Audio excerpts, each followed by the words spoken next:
അനന്തമഹിമയുള്ള ഈശോയുടെ തിരുഹൃദയ വണക്കമാസത്തിൻ്റെ 26-ാം ദിനം. സ്നേഹം പങ്കുവച്ചുകൊണ്ട് ഈ ദിനവും നമുക്ക് മുന്നോട്ട് പ്രയാണം തുടരാം. ഈശോ മിശിഹായുടെ ദിവ്യഹൃദയത്തിൽ കാണപ്പെടുന്ന അഗ്നിയും അതിൻ്റെ ജ്വാലകളും അവിടുത്തെ ദൈവിക ഗുണങ്ങളെ സൂചിപ്പിക്കുന്നു.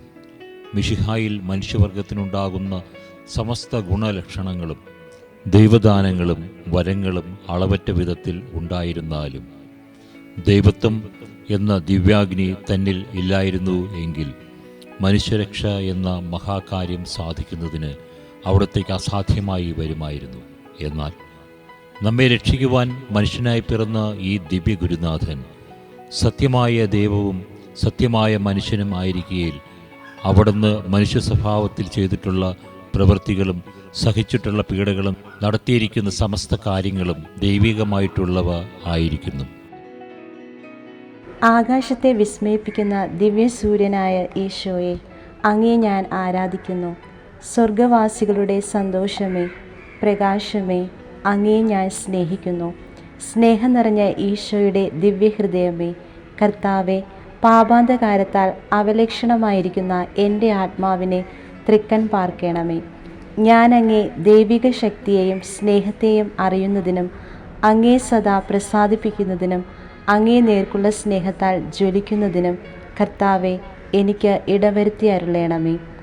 എൻ്റെ പ്രകാശവും വെളിച്ചവുമായ ഈശോയെ, എൻ്റെ ഹൃദയാന്തകാരങ്ങളെ അകറ്റി എന്നെ പ്രകാശിപ്പിക്കണമേ. അങ്ങേ ദിവ്യഹൃദയത്തിലെ രക്തത്താൽ കഴുകി എന്നെ ശുദ്ധീകരിക്കണമേ. പ്രാർത്ഥന.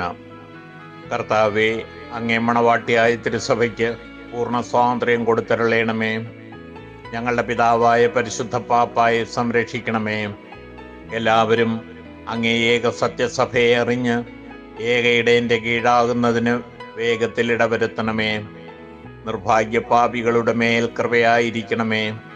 അനുഗ്രഹത്തിൻ്റെ അമ്മയായ മറിയമേ, ദിവ്യഹൃദയത്തിൻ നാഥേ, ഞാൻ അപേക്ഷിക്കുന്നതും ആഗ്രഹിക്കുന്നതുമായ സകല വരങ്ങളും അങ്ങേ ശക്തമായ മധ്യസ്ഥതയിൽ ശരണപ്പെട്ട് അങ്ങ് വഴിയായി ലഭിക്കുമെന്ന് പൂർണ്ണമായി ഉറച്ചിരിക്കുന്നു.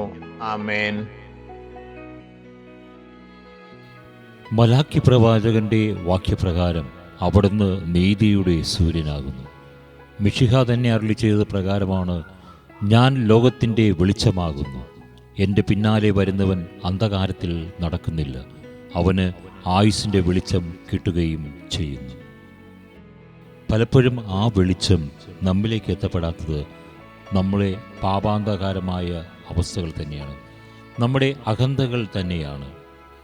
അഹന്ത സകലത്തെയും നശിപ്പിക്കുന്ന കൊടും വിഷമാണെന്നാണ് ഫ്രാൻസിസ് മാർപ്പാപ്പ നമ്മോട് പറയുന്നത്. നന്മയാൽ മുദ്രിതമായ ഒരു ജീവിതത്തെ മുഴുവൻ നശിപ്പിക്കുവാൻ ഒരു തുള്ളി മാത്രം മതിയാകും.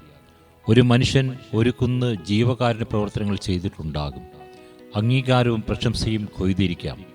പക്ഷേ ഇതെല്ലാം തനിക്ക് വേണ്ടി മാത്രം സ്വയം മഹത്വവൽക്കരിക്കുവാൻ വേണ്ടിയാണ് ചെയ്തതെങ്കിൽ അവനെ നല്ലവൻ എന്ന് വിളിക്കാൻ കഴിയുമോ? നന്മ ഒരു ലക്ഷ്യം മാത്രമല്ല, വഴിയും കൂടിയാണ്. നല്ലതിന് ഒരുപാട് വിവേചന ബുദ്ധിയും കാരുണ്യവും ആവശ്യമാണ്. ജീവിതത്തിൽ നാം ചെയ്യുന്ന ഓരോ പ്രവൃത്തിയും നമുക്ക് വേണ്ടി മാത്രമാണെങ്കിൽ ഈ പ്രചോദനം ശരിക്കും പ്രധാനമാണോ? അഹം എല്ലാം കൈയടക്കുകയും അങ്ങനെ അഹങ്കാരം ജനിക്കുകയും ചെയ്യുന്നു എന്ന് മാർപ്പാപ്പ പറഞ്ഞു വയ്ക്കുന്നു.